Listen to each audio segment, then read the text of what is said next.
Hello everyone, स्वागत है आप सभी का एग्जाम यार्ड क्लासेज में। साथियों, आज की क्लास में हम लोग बात करने चल रहे हैं दिल्ली सल्तनत में सैयद वंश और लोदी वंश के बारे में। पिछली क्लास में हम लोगों ने गुलाम वंश, खिलजी वंश, तुगलक वंश, इन सब वंशों के बारे में अध्ययन किया हुआ था, जो कि बहुत सारे इंपॉर्टेंट थे। आज की जो क्लास है वो सैयद वंश और लोदी वंश, जो कि दिल्ली सल्तनत के आखिरी वंश होते हैं। इसके बाद जो आखिरी क्लास आप लोगों की दिल्ली सल्तनत के ऊपर होगी वो दिल्ली सल्तनत प्रशासनिक व्यवस्था के ऊपर होगी, जो कि मोस्ट इंपॉर्टेंट आपके लिए रहने वाले हैं। आइए आज हम लोग बात करते हैं सैयद वंश और लोदी वंश के बारे में। तो सैयद वंश है, इससे बहुत ज्यादा क्वेश्चन एग्जाम्स में नहीं बनते हैं।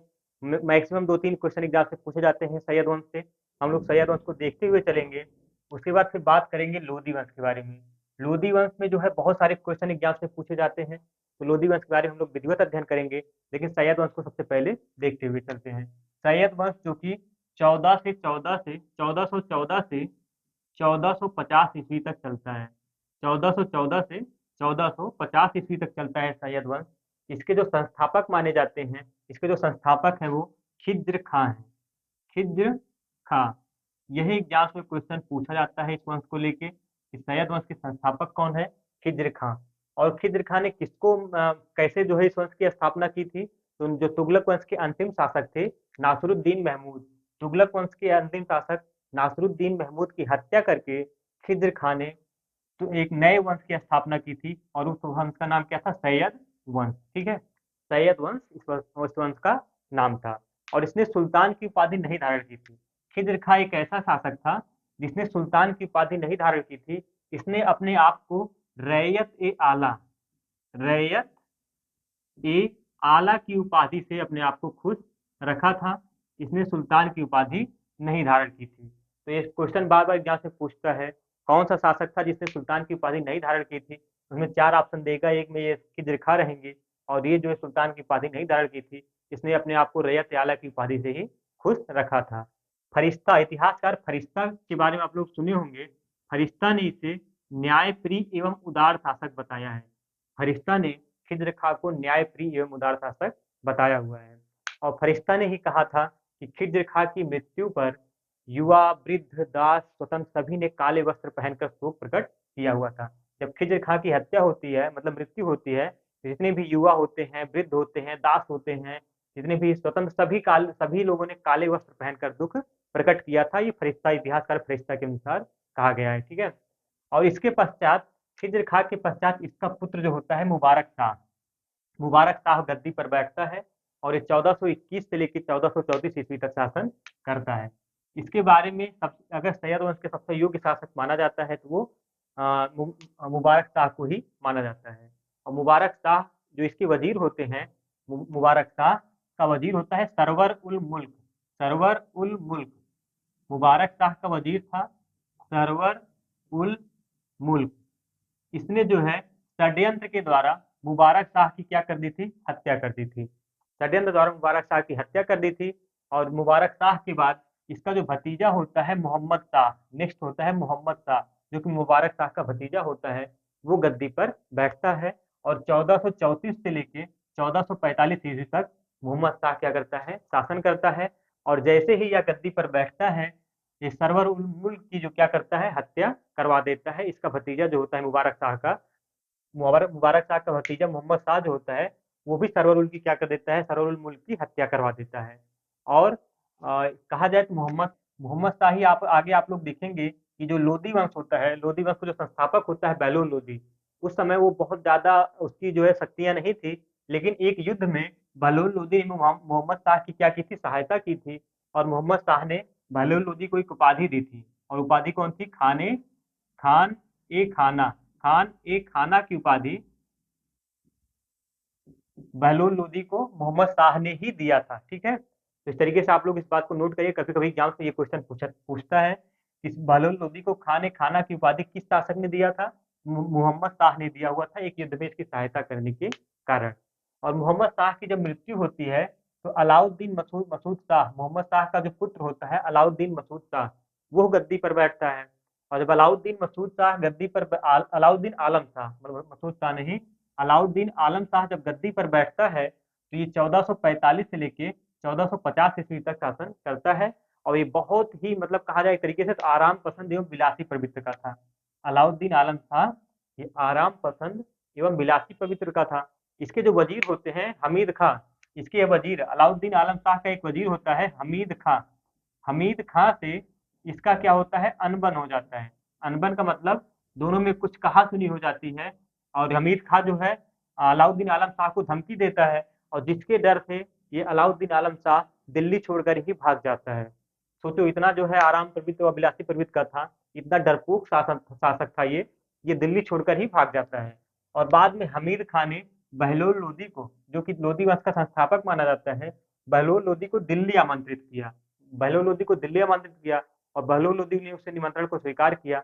और जैसे ही दिल्ली आता है, कुछ ही दिन बाद हमीद खां की क्या करता है, हत्या करवा देता है। हमीद खां की हत्या करवा देता है, और एक नए वंश की स्थापना करता है, बहलोल लोदी। और वो वंश कौन सा होता है, लोदी वंश। तो हम लोग अब लोदी वंश के बारे में पढ़ेंगे, विधिवत अध्ययन करेंगे। सबसे ज्यादा क्वेश्चन जो पूछा जाता है दोनों वंशों में, वो लोदी वंश से पूछा जाता है। बहुत इंपॉर्टेंट है लोदी वंश। लोदी वंश से हम लोग पहले देखेंगे बहलोल लोदी के बारे में, जो 1451 से लेकर 1489 ईस्वी तक शासन करता है। फिर सिकंदर लोदी 1489 से लेकर 1517 ईस्वी तक। फिर सिकंदर लोदी के बाद इब्राहिम लोदी 1517 से 1526। कुल मिला के 1451 से 1526 ईस्वी तक लोदी वंश चलता है। उसके बारे में बहुत सारे क्वेश्चन एग्जाम से पूछे जाते हैं। हम लोग लोदी वंश के बारे में देखेंगे। आइए अब देखते हैं लोदी वंश के बारे में। लोदी वंश, लोदी वंश जो कि कब से कब तक चलता है, 1451 से 1526 ईस्वी तक चलता है। 1451 से 1526 ईस्वी तक चलता है। इसके संस्थापक बहलोल लोदी माने जाते हैं। इसके संस्थापक कौन माने जाते हैं, बहलोल लोदी माने जाते हैं, जो कि सैयद वंश के अंतिम जो सुल्तान था अलाउद्दीन आलम शाह, इसके भागने पर जो इसका जो है निमंत्रण देता है हमीद खां, वो इसके अलाउद्दीन आलम शाह का वजीर हमीद खां की हत्या करके बहलोल लोदी वो लोदी वंश की स्थापना करता है 1451 ईस्वी में। और इसके जो यह भारत का प्रथम मूल अफगान वंश था। ये मोस्ट इंपॉर्टेंट क्वेश्चन पूछा जाता है। लोदी वंश जो था यह भारत का प्रथम मूल अफगान वंश था। यह भारत का प्रथम मूल अफगान वंश था। ये बार बार एग्जाम में क्वेश्चन पूछता है। मूल अफगान वंश था मतलब ये अफगानी थे। तो ये क्वेश्चन बार बार एग्जाम में पूछता है कि भारत का प्रथम मूल अफगान वंश कौन सा था, तो वो लोदी वंश था। और लोदी वंश में बहलोल लोदी इसके संस्थापक था, वो शुद्ध रूप से वो अफगानी था। इसकी जो मुख्य सफलता मानी जाती है बहलोल लोदी की, बहलोल लोदी की जो मुख्य सफलता मानी जाती है, वो जो जौनपुर था, जौनपुर को पुनः दिल्ली राज्य में शामिल किया। इसने जौनपुर को पुनः दिल्ली राज्य में शामिल किया। और इसके लिए जो है, तो जौनपुर के सरकी सुल्तान थे, सरकी सुल्तानों से और बहलोल लोदी के बीच लंबा संघर्ष चला था इस जौनपुर को दिल्ली में शामिल करने के लिए। ठीक है। और बात किया जाए तो यह अपने दरबारियों के सम्मान में, जो बहलोल लोदी था, ये बहुत ही एक तरीके से कहा जाए तो कुशल शासक था। ये अपने दरबारियों के सम्मान में खड़ा रहता था, और पहले दरबारियों को बैठाता था, उसके बाद खुद बैठता था। पहले ये नहीं कि पहले बैठ जाए उसके बाद दरबारियों को आदेश दे कि बैठो, ऐसा कुछ नहीं था। पहले दरबारियों को बोलता कि बैठो, उसके बाद तब अपने आप बैठता था। तो ये बड़ी अच्छी बात होती है कुशल शासक के लिए, ठीक है, कुशल राजा के लिए। तो उसके बाद हम लोग बात करते हैं बहलोल लोदी के बाद इसका जो पुत्र होता है वो सिकंदर लोदी होता है। तो हम लोग अब सिकंदर लोदी के बारे में बहुत विधिवत अध्ययन करने चल रहे हैं। तो सिकंदर लोदी के बारे में ध्यान देते हैं। सिकंदर लोदी,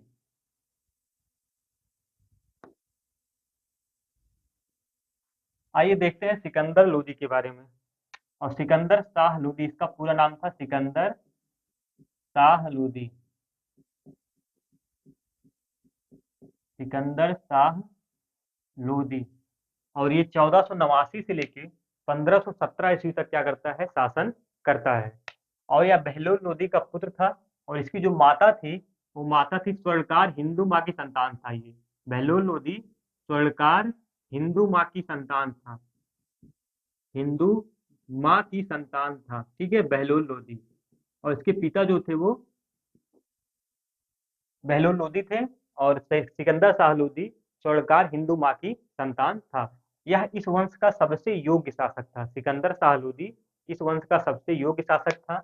1504 ईस्वी में 1504 ईस्वी में इसने आगरा शहर की स्थापना की। आगरा शहर की स्थापना किसने की थी, तो सिकंदर शाह लोदी ने की थी। आगरा शहर की स्थापना किसने की थी? सिकंदर शाह लोदी ने की थी। कब की थी? 1504 ईस्वी में की थी। मोस्ट इंपॉर्टेंट क्वेश्चन है, जितना भी आप इंपॉर्टेंट लगा सकते हैं लगा लीजिए। बार बार एग्जाम में क्वेश्चन पूछता है कि आगरा शहर की स्थापना किसने की थी? सिकंदर शाह लोदी ने की थी। और कब की थी? 1504 ईस्वी में की थी। और क्यों की थी? क्योंकि जो राजस्थान से सटा हुआ है आगरा, और राजस्थान के जो शासक थे वो बहुत, राजस्थान के जो हिंदू शासक थे वो बहुत ही मजबूत थे, अपने आप में जो है एक रूप से स्वतंत्र थे। इसलिए उन पर जो था ये नियंत्रण करने के उद्देश्य से और व्यापारिक मार्गों पर अपना नियंत्रण के उद्देश्य से इसने आगरा शहर की स्थापना की थी। तो इस बात को आप लोग नोट करिएगा। और यह प्रथम शासक था, सिकंदर शाह लोदी प्रथम शासक था जिसने आगरा को अपनी राजधानी बनाया। प्रथम शासक जिसने आगरा को राजधानी बनाया। Most important question. इसके पहले राजधानी दिल्ली हुआ करती थी। अब लेकिन यहीं से जो है इन जितने भी शासक आएंगे आगे सबकी राजधानी क्या होती जाएगी? आगरा होती जाएगी। ये मोस्ट इंपॉर्टेंट क्वेश्चन है कि आगरा को प्रथम राजधानी किसने बनाया? तो सिकंदर शाह लोदी ने। और इसने भूमि की पैमाइश के लिए गज सिकंदरी, गज ए सिकंदरी नामक एक, गज ए सिकंदरी भूमि की पैमाइश के लिए एक पैमाना चलाया। उस पैमाने का नाम क्या था? गज ए सिकंदरी, जो कि बहुत इंपॉर्टेंट था। और इसने अनाज पर से चुंगी कर और खाद्यान्न से जकात कर को हटा लिया था। चुंगी कर और जकात कर दोनों को क्या कर दिया था? इसने समाप्त कर दिया था, जो कि बहुत बड़ी बात होती है। और इसने एक तरीके से कहा जाए तो ये एक ऐसा शासक था जिसने खुम्स कर पर से, खुम्स कर, एक कर होता था खुम्स कर, जो कि लूटपाट का होता है। जब राजा अपनी जो है सुल्तान अपने जो है सैनिकों को भेजते थे कहीं पे आक्रमण के लिए, वहां से बहुत सारा धन लूटा जाता था। उसी धन को ही क्या कहा जाता था? खुम्स धन, यानी खुम्स। तो उसी धन पर जो जो कर लगाया जाता था उस कर को इसने मुक्त कर दिया। तो इस तरीके से कहा जाए तो सैनिकों को खुली छूट दे रखी थी कि चाहे जहां आक्रमण करो, जितना भी लूट पाओ लूटो, मैं आपसे कोई कर लेने वाला नहीं हूँ। तो खुम्स कर पर से इसने कोई कर नहीं लिया हुआ था। ठीक है।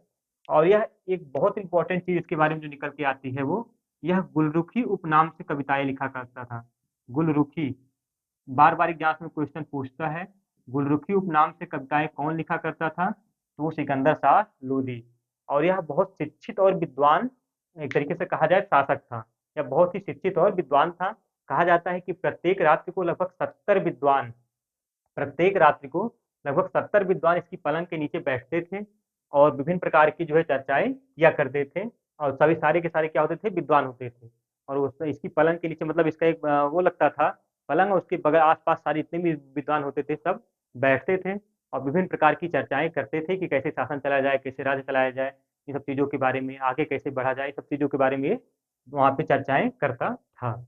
और इसने मुसलमानों को ताजिया निकालने पर क्या कर दिया? प्रतिबंध लगा दिया। कौन सा शासक था जिसने मुसलमानों को ताजिया निकालने पर प्रतिबंध लगा दिया? वो सिकंदर शाह लोदी था। और जो मुसलमान स्त्रियां यानी स्त्रियां, उनको क्या कर दिया? पीरों और मजारों पर जाने पर रोक लगा दिया। पीरों और मजारों पर जाने पर क्या कर दिया? रोक लगा दिया। पीरों और मजारों पर रोक लगा दिया किसके? महिलाओं को। ठीक है, इस तरीके से इस बात को नोट करिएगा। मुसलमानों को ताजिया निकालने पर और स्त्रियों को जो है पीरों और संतों के मजारों पर जाने पर क्या कर दिया? रोक लगा दिया। इस बात को आप लोग ध्यान दीजिएगा। और यह एक ऐसा शासक था जो अपनी सुंदरता को, व्यक्तित्व को बनाए रखने के लिए दाढ़ी नहीं रखता था। ये भी यहाँ से कभी कभी क्वेश्चन पूछता है कि दिल्ली सल्तनत का कौन सा सुल्तान था जो अपनी सुंदरता या व्यक्तित्व को बनाए रखने के लिए दाढ़ी नहीं रखता था? वो सिकंदर शाह लोदी ही था। ठीक है। और अगर देखा जाए तो धार्मिक रूप से बहुत असहिष्णु था। धार्मिक रूप से क्या था? असहिष्णु था। ये क्वेश्चन एक तरीके से एग्जाम से पूछा जाता है। सिकंदर शाह लोदी जो कि धार्मिक रूप से बहुत ही असहिष्णु था। ऐसा कहा जाता है कि इसने कई हिंदू मंदिरों को तोड़कर वहां पे मस्जिदों का निर्माण करवाया। हिंदू मंदिरों को तोड़कर मस्जिदों का निर्माण करवाया था। इतिहासकारों के अनुसार कहा जाता है इसने नागरकोट के ज्वालामुखी मंदिर की मूर्ति को तोड़कर, जो नागरकोट के ज्वालामुखी देवी की मंदिर थी उसकी मूर्ति को तोड़कर कसाईयों को मांस तोड़ने के लिए दे दिया था। किसके बारे में कथन कहा जाता है? सिकंदर शाह लोदी के बारे में। इस तरीके से यह बहुत ही धर्मांध था या असहिष्णु था, शासक था। नवंबर 1517 में इसकी मृत्यु हो जाती है। नवंबर 1517 में इसकी मृत्यु हो जाती है। और जब इसकी मृत्यु होती है इसका एक कथन है, यह खुद के बारे में अपने आप को बोलता है, यदि मैं अपने गुलाम की पालकी में बैठा हूँ, मतलब अपनी मृत्यु से पहले ही बोला था, यदि मैं अपने गुलाम की पालकी में बैठा हूँ तो मेरे आदेश पर सभी सरदार उसे अपने कंधों पर उठा के ले जाएंगे। ये बहुत तरीके से कहा जाए तो बहुत घमंडी था और बहुत ही धर्मांध था, बहुत ही असहिष्णु था। आप लोग सोच सकते हैं कि जो नागरकोट की ज्वाला देवी मंदिर की जो है मूर्ति थी, उसके टुकड़ों को इसने मतलब उसके टुकड़े टुकड़े करके कसाईयों को मांस तोड़ने के लिए दे देता है। तो कितना ही असहिष्णु था, कितना ही ये एक तरीके से कहा जाए तो धर्मांध था, ये आप सोच सकते हैं। और इसके बाद अगर बात की जाए तो सिकंदर शाह लोदी के बाद जो नेक्स्ट शासक आता है वो इब्राहिम लोदी आता है। तो अब हम लोग इब्राहिम लोदी के बारे में देखेंगे, जो कि बहुत इंपॉर्टेंट है। और इब्राहिम लोदी के बाद ही लोदी वंश का अंत हो जाता है, दिल्ली सल्तनत में अंत हो जाता है। उसके बाद फिर आता है मुगल वंश के बारे में। तो मुगल वंश की क्लास आप लोग को जल्दी ही मिलेगी।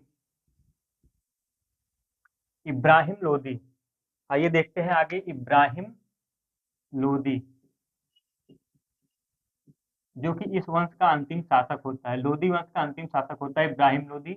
और 1517 से लेके 1526 ईस्वी तक यह शासन करता है। और जब 1517 ईस्वी में गद्दी पर बैठता है और 1518 ईस्वी में से एक युद्ध का सामना करना पड़ता है। और वो युद्ध कहाँ पे होता है? खतौली का युद्ध। खतौली का युद्ध। और इस युद्ध में राणा सांगा और इब्राहिम लोदी के बीच युद्ध हुआ था। राणा सांगा के साथ इब्राहिम लोदी का युद्ध हुआ था। और राणा सांगा इसमें क्या किया था? इब्राहिम लोदी को पराजित कर दिया था और राणा सांगा विजयी हुआ था। इस युद्ध में ही राणा सांगा अपना बायां हाथ क्या करता है? खो देता है। बहुत बहादुरी से लड़ा था, बायां हाथ खो देता है। उसके बाद भी इब्राहिम लोदी को क्या करता है? परास्त कर देता है और चंदेरी पर अपना अधिकार कर लेता है। चंदेरी पर बाद में ही जब बाबर आता है, बाबर के साथ राणा सांगा का युद्ध होता है चंदेरी में, तो राणा सांगा वहां पे पराजित होता है। लेकिन इस समय जो है इसने चंदेरी पर अधिकार कर लिया था इब्राहिम लोदी को परास्त करके। और मूल रूप से देखा जाए तो मालवा पर अधिकार को लेकर यह युद्ध था। इब्राहिम लोदी के बारे में कहा जाता है कि यह जो है जो कुछ वंश होते थे, जैसे लोहानी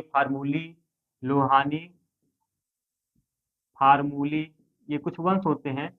और लोदी, लुहानी, फार्मूली और एवं लोदी, फार्मूली होता है एवं लोदी, इस जातियों को जो है दमन करने का पूर्ण प्रयास किया। ये सब जो जातियां थी, लोहानी, फार्मूली और लोदी, इन जातियों को दमन करने का पूर्ण प्रयास किया, जिससे असंतुष्ट होकर पंजाब के जो सरदार शासक थे दौलत खां लोदी दौलत खां लोदी और इब्राहिम लोदी के चाचा जो थे वो आलम खां, इब्राहिम लोदी के चाचा थे आलम खां। ये लोग जो है क्या करते हैं? इब्राहिम लोदी से असंतुष्ट हो जाते हैं। संतुष्ट होने के बाद इसने काबुल के तैमूर, दोनों लोगों ने क्या किया? जो काबुल के तैमूर वंशी शासक थे बाबर, काबुल के तैमूर वंशी शासक बाबर को दिल्ली पर आक्रमण के लिए आमंत्रित करता है कि आइए आप इब्राहिम लोदी के ऊपर आक्रमण करिए और आपको बहुत सारा धन यहाँ से मिलेगा, आपको बहुत सारी चीजें यहाँ से मिलेगी। इन दोनों का लालच आ गया था कि इब्राहिम लोदी जब की हत्या हो जाएगी, हम लोगों को गद्दी मिल जाएगी, हम लोग शासक बन जाएंगे। लेकिन इन लोगों की ये भूल थी। बाबर को आमंत्रित करता है और 21 अप्रैल और 1526 ईस्वी 21 अप्रैल 1526 ईस्वी में बाबर और इब्राहिम लोदी के बीच पानीपत का पानीपत के मैदान में भयंकर युद्ध होता है। पानीपत के मैदान में, जो कि पानीपत का प्रथम युद्ध होता है 21 अप्रैल 1526 ईस्वी को। बहुत भयंकर युद्ध होता है, भयानक युद्ध होता है। और इस युद्ध में बाबर ने इब्राहिम लोदी को क्या किया? परास्त कर दिया और इब्राहिम लोदी की क्या कर दी? हत्या कर दी। मैदान में ही इब्राहिम लोदी की हत्या कर दी। और ये कहा जाता है कि इब्राहिम लोदी दिल्ली सल्तनत का एक ऐसा सुल्तान था, दिल्ली सल्तनत का ही नहीं, सभी सुल्तानों में, चाहे जितने भी शासक थे, सुल्तान शासक थे, एकमात्र शासक था जो कि मैदान में वीरगति को प्राप्त हुआ। मतलब इसके अलावा कोई और, मतलब कहा जाए तो कोई सुल्तान इब्राहिम के अतिरिक्त कोई अन्य शासक नहीं था जो कि युद्ध स्थल में मारा गया हो। युद्ध स्थल में मारा जाने वाला एकमात्र शासक था इब्राहिम लोदी। और बहुत ही मतलब वीर शासक था यह। फरिश्ता ने इसको इसके बारे में कहा है, यह मृत्यु पर्यंत लड़ा और सैनिक की भांति मारा गया। मृत्यु पर्यंत लड़ा और सैनिक की भांति मारा गया, इतिहासकार फरिश्ता ने इसके बारे में कहा है। तो इस तरीके से बाबर आता है, लोदी वंश को समाप्त करके, दिल्ली सल्तनत को समाप्त करके एक नए वंश की नींव डालता है और वो क्या होता है? मुगल वंश। भारत में एक नए वंश की नींव डालता है मुगल वंश। और बहुत इंपॉर्टेंट है मुगल वंश। दिल्ली सल्तनत से ज्यादा क्वेश्चन मुगल वंश से पूछे जाते हैं एग्जाम्स में। तो आशा करता हूँ कि आप लोग जो है दिल्ली सल्तनत के बारे में कुछ समझ में आया होगा। एक आखिरी क्लास जो दिल्ली सल्तनत के ऊपर मैं आप लोगों को दूंगा, वो ये दूंगा कि दिल्ली सल्तनत का जो प्रशासनिक व्यवस्था होता है कैसे होता है, जो कि एग्जाम्स के लिए बहुत इंपॉर्टेंट है। और इब्राहिम की मृत्यु के साथ जो है दिल्ली सल्तनत एवं लोधी वंश दोनों का दोनों अंत हो जाता है और मुगल वंश की स्थापना हो जाती है। तो हम लोग आगे पढ़ेंगे सल्तनत कालीन प्रशासनिक व्यवस्था के बारे में। और इसके बाद फिर नेक्स्ट क्लास जो होगी वो मुगल वंश के बारे में होगी। आशा करता हूँ कि आप लोगों को क्लास अच्छी लगी होगी, कुछ ना कुछ नॉलेज यहाँ से जरूर मिला होगा। और मुगल वंश को हम लोग बहुत बेहतरीन तरीके से पढ़ेंगे। आशा करता हूँ कि आप लोग टिके रहेंगे, तब तक कहीं इधर उधर नहीं जाएंगे, पूरी क्लास देखेंगे। और जिन नेक्स्ट क्लास है सल्तनत कालीन प्रशासनिक व्यवस्था की, वो मोस्ट इंपॉर्टेंट क्लास होने वाली है। आप लोग चैनल को सब्सक्राइब करिए और बेल आइकन का बटन प्रेस करिए, ऑल नोटिफिकेशन पे क्लिक करिए, ताकि आप लोगों को सारे वीडियो इंपॉर्टेंट वीडियो यहाँ से मिलते रहें। बहुत बहुत शुक्रिया।